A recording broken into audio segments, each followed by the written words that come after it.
qui prennent les métros, mais faites très attention à vous. Le monde de maintenant, il est très pourri. Faites très attention dans les métros.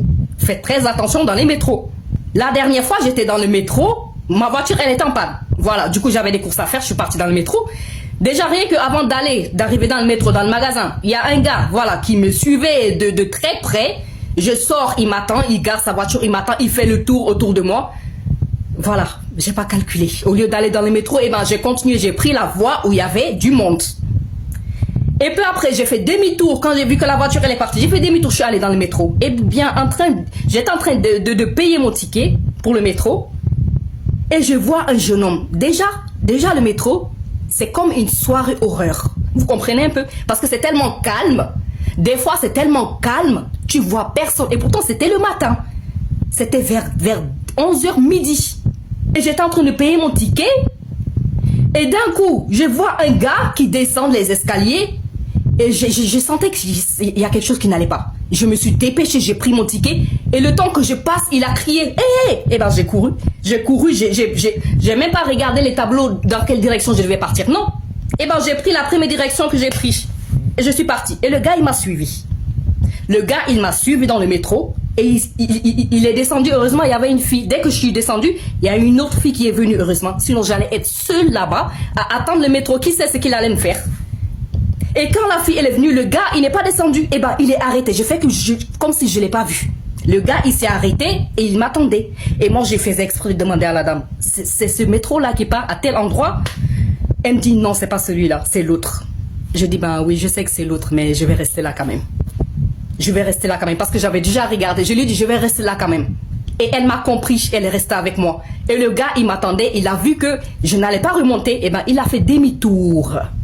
Le gars, il n'est pas descendu, il a fait demi-tour. Et j'ai pris l'autre métro, je suis partie jusqu'à l'autre destination. Et ben, j'ai fait demi-tour à nouveau pour reprendre un autre métro. Soyez prudents. Soyez prudents quand vous prenez les métros. Et encore quand vous êtes une femme. Ayez une bombe lacrymogène. Je sais pas si c'est lacrymogène ou bien quoi. Les bombes d'agression là. Ayez un cutter sur vous aussi. Ayez un cutter sur vous. Le monde maintenant c'est perdu. Pareil pour la fois passée, j'ai été dans le métro. Et je m'arrête et j'attends pour rentrer dans le métro. Et je suis là, j'attends. Un métro vient. Il y avait trop de monde. J'ai dit, bah, je vais pas rentrer dans ça. Comme par hasard. Hein. Je laisse le métro partir. Et j'attends le deuxième. Le deuxième, il vient. Je pense que je l'ai laissé aussi partir. Et le troisième, et je vois, avant de vouloir rentrer, je suis même pas rentrée parce que j'attendais qu'il parte parce que c'était encore rempli.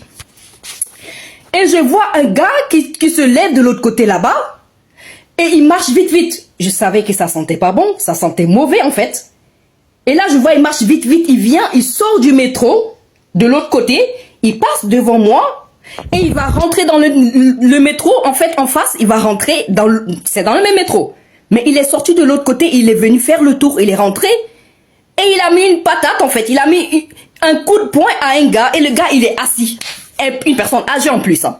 Une personne âgée en plus. Et moi, qu'est-ce que je fais? Moi, je suis en train de me précipiter pour vouloir rentrer, pour aller aider le gars. Bien que je sais qu'on va me plier en mille.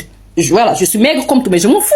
Je ne peux pas regarder ces injustices-là. C'est pas possible, en fait. Et là, je me précipitais pour rentrer.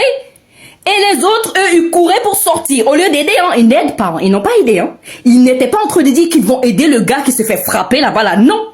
Moi, je vais entrer et eux, ils vont sortir. Vous voyez comme dans Simba, la scène où Timon et Pumba. Laissez-moi sortir, je vais sortir, je vais rentrer, je vais sortir. Vous avez vu cette scène-là? Moi, je me disais, mais laissez-moi rentrer. Et eux, ils voulaient sortir, en fait. Et c'était des garçons. C'était des garçons. Vite, laisse-nous partir, laisse-nous sortir. Mais enfin. Et ils sont sortis, la porte s'est fermée. Et moi, j'ai commencé à frapper. Mais laissez-moi passer, laissez-moi rentrer, je vais aider. Et le métro, il est parti. Dieu seul sait ce qu'il a eu, ce gars-là, dans le métro. Et les gens, ils couraient pour sortir au lieu d'aider. Je comprends pas. Je ne comprends pas. Le gouvernement et tout, ils doivent mettre des policiers armés dans les métros. Au moins une personne qui aura son arme, qui va pointer, qui va s'arrêter devant le métro, là-bas en fait. Vous comprenez? C'est ça qui devrait se passer maintenant. Parce que les métros, ce n'est pas sûr. Ce n'est pas sûr. Peu importe l'heure dans laquelle je prends le métro, c'est un sous-sol. Les gens, ils font ce qu'ils veulent à l'intérieur.